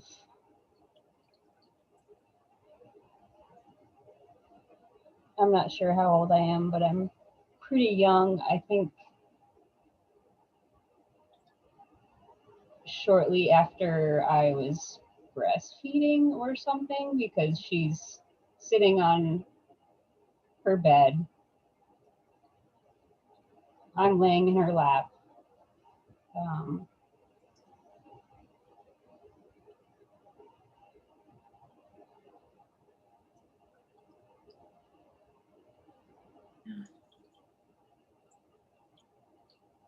Maybe she's talking on the phone. Yeah.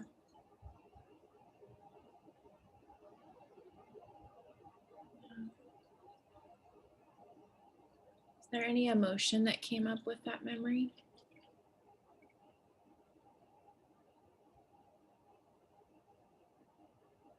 When I said maybe she's on the phone, I felt frustrated at her.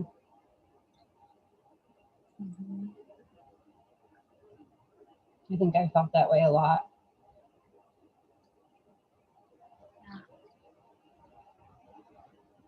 And that frustration is telling you what about yourself? Yeah.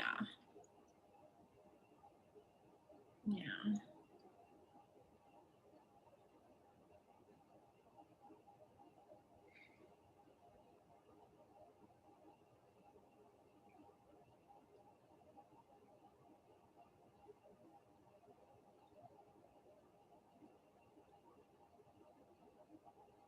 I'm not sure. It's okay.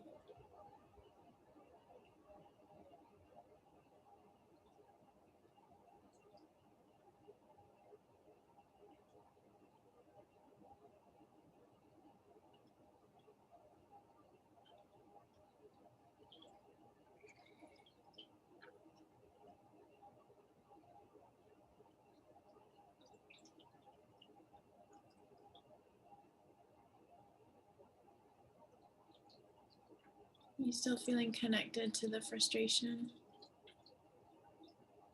A little bit, a little less. Yeah.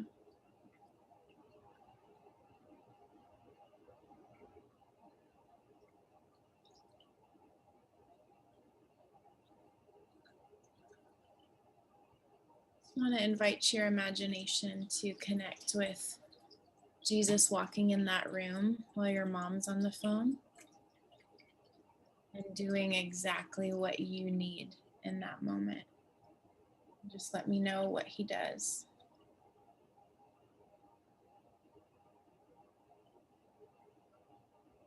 He picks me up out of her arms and just holds me. Mm-hmm. I want you to describe how he's holding you.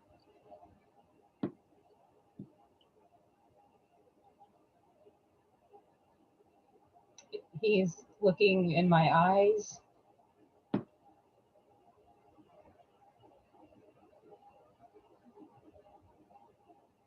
I feel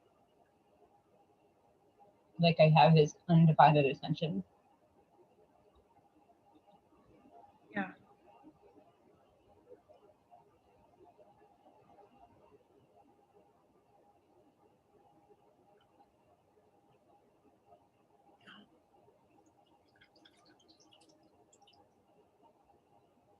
Keep letting your little girl just absorb that.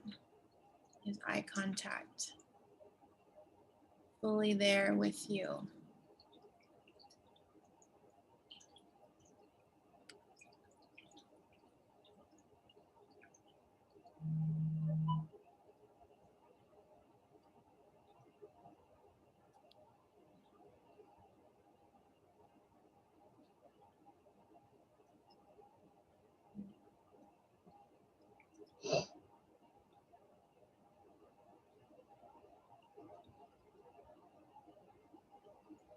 He starts playing with me, like lifting me above him in his arms.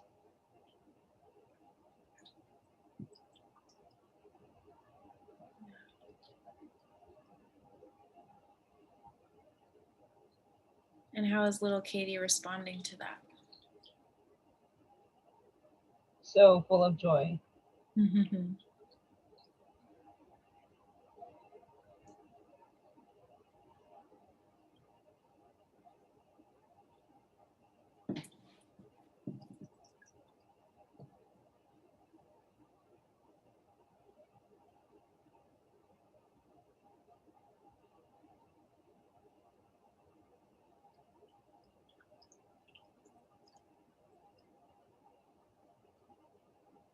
Little Katie, your frustration is so valid here. You came into this world knowing you were a wonder, knowing you were a marvel to be seen and heard and with. I'm so sorry something else got communicated. I'm sorry that that's been confusing. Sorry that's been an ache.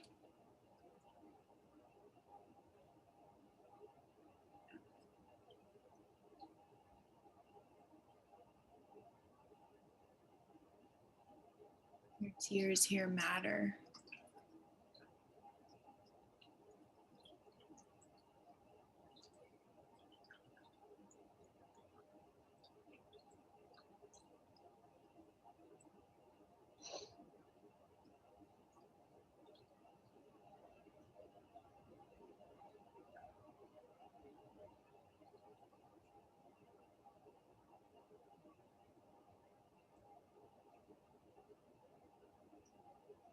Are you sensing anything?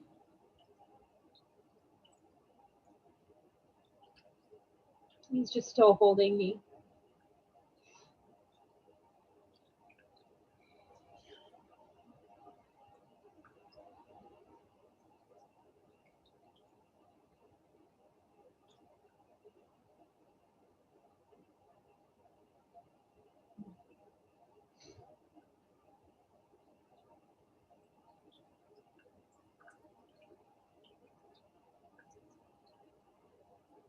I want you to imagine Jesus giving little Katie the next thing that she needs.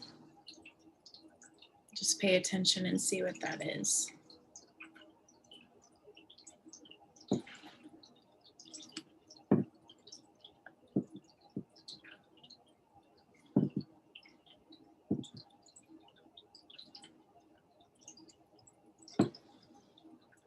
It's a little music box.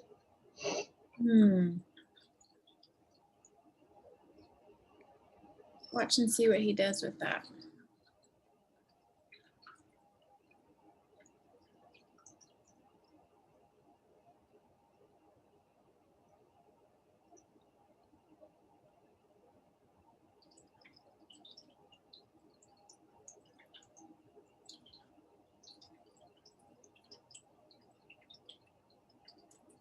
I'm having a hard time connecting with that.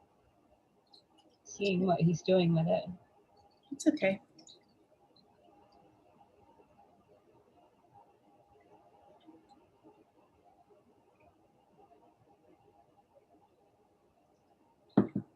Does it feel possible for grown-up you to step into that scene and to hold little Katie while Jesus fiddles with the music box? Sure. Okay. So while Jesus is doing that, I just want you to hold little Katie really close. It's a loving hold, but it's got this firmness to it that's really grounding and securing. So let her feel that. Let her feel your desire to be with her, to see her, to know her.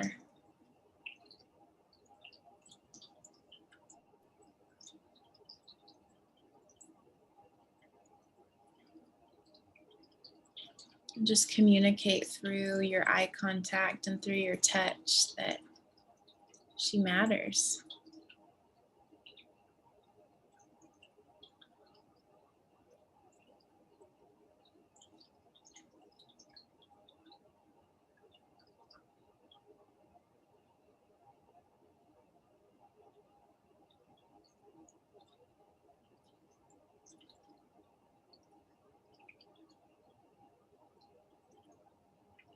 And I kind of just see the two of you glancing over at Jesus and just kind of giggling because, like, what is he doing?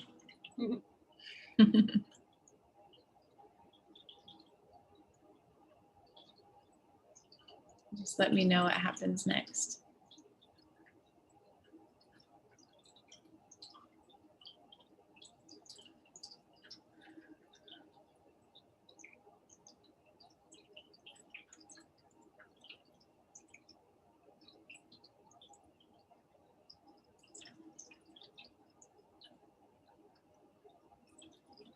He's like turning the knobby thing or whatever on the side.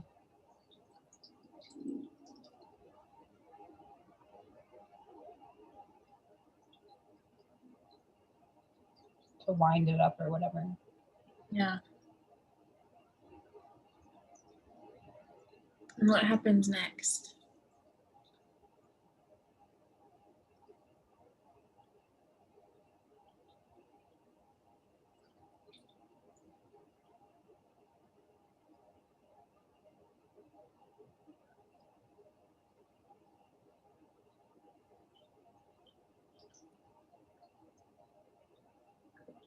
He said, "You're not alone."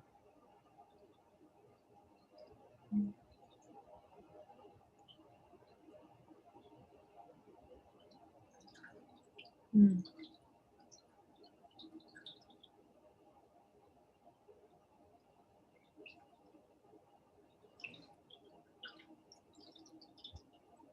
Just see those words washing over the two of you.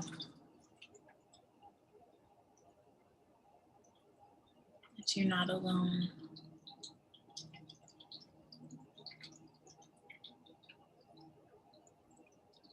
And what happens when he turns the knob on the music box?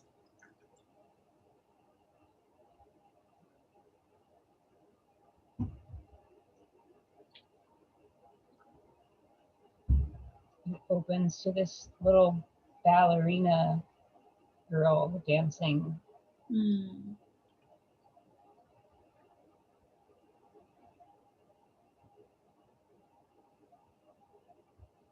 I had one just like it actually when I was little. Mm. I had this little friend when I was like 6 or 7 who passed away from cystic fibrosis, and it looked just like the one that she gave me, or her parents gave me after she passed away. Wow. Did you just make that connection in this moment? Yeah. Yeah. Yeah. Yeah.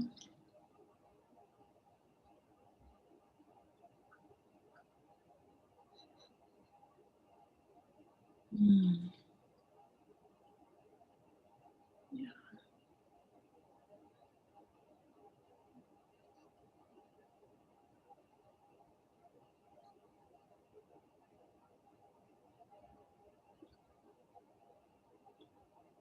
Yeah.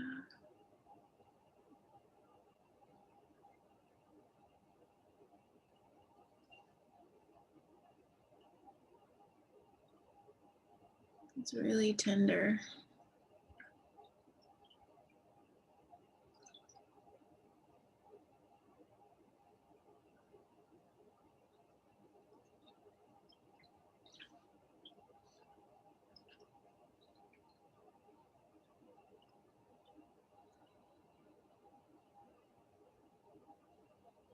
Did 6 or 7-year-old Katie come in the room?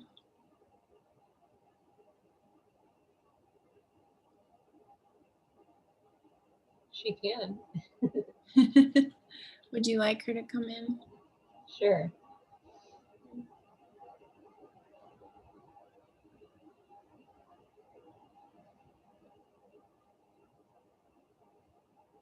She needs something from Jesus. I just want you to watch and see what he does for her.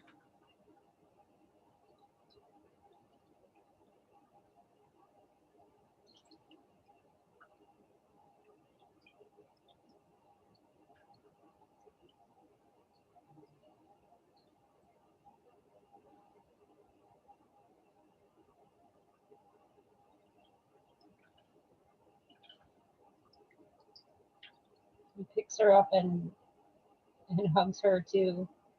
Guess we all just need hugs, right? Mm.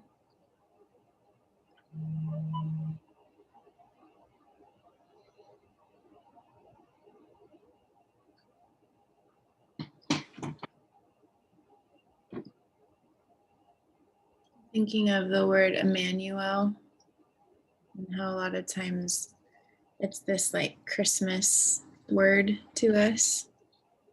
But I feel like it's happening over and over in this scene with you. God being with you.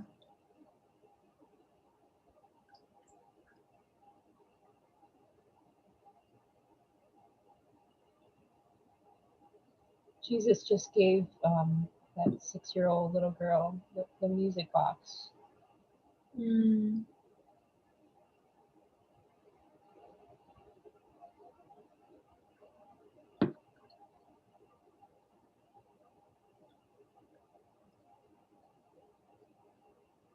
And how's that 6-year-old doing? She's good.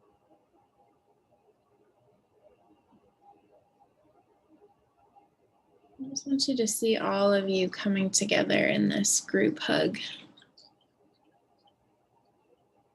And connection and holding each other, being with each other.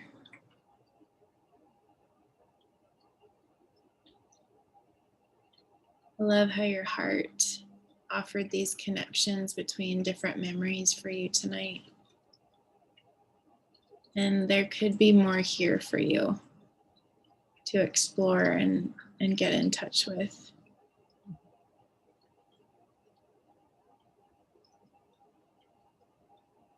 Part of me almost just wants to keep you here, keep your eyes closed, even while I wrap up the call, just maybe you can explore what happens next. Does that sound like something you want to do?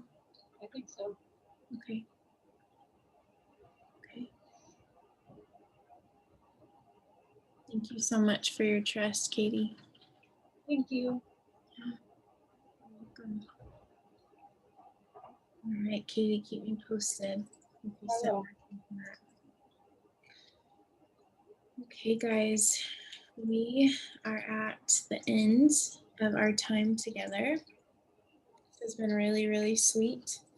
And hopefully it's just been a time where you can connect with other people's encounters and feel invited into that space yourself.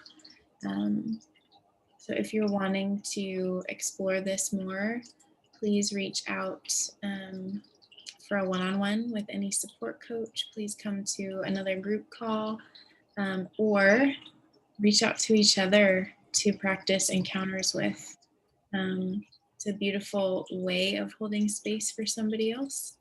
And yeah, really, really sacred. So keep all that in mind. Evelyn, I'm so glad that the music was helpful for you. That's awesome. All right, you guys, have a really sweet evening. Be gentle to yourselves. Take all the things you gleaned from this call and make sure you give them to your own heart. And I will see you guys around inside the Facebook group, okay? Bye, guys. Thank you. You're so welcome. Bye-bye.